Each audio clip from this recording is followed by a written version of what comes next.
इनके लबे रंगी की निछावर थी कि जिसने जीन्स आती है ना, वो घुटनों पे उसके यानी निशान जो है पड़े हुए होते हैं, कपड़ा उसका फटा हुआ होता है।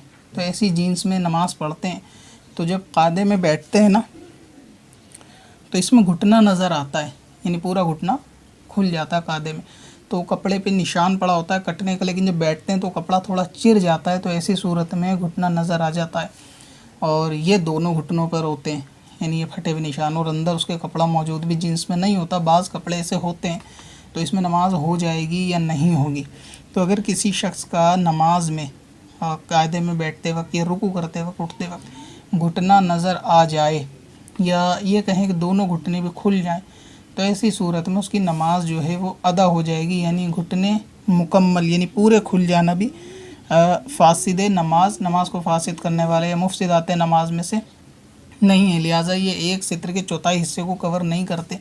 तो इस तरह से अगर किसी शख्स ने ऐसा कपड़ा पहना कि उसके नमाज में घुटने दिख गए और ये 3 मरतबा सुबहान अल्लाह कहने की मिकदार भी, तादाद भी रहे, खुले रहे, तो भी इसकी नमाज जो है वो दुरुस्त होगी। मगर ऐसा कपड़ा पहनना ये ममनू है, यानी इस सूरत में के ख़िलाफ़ अदब भी है।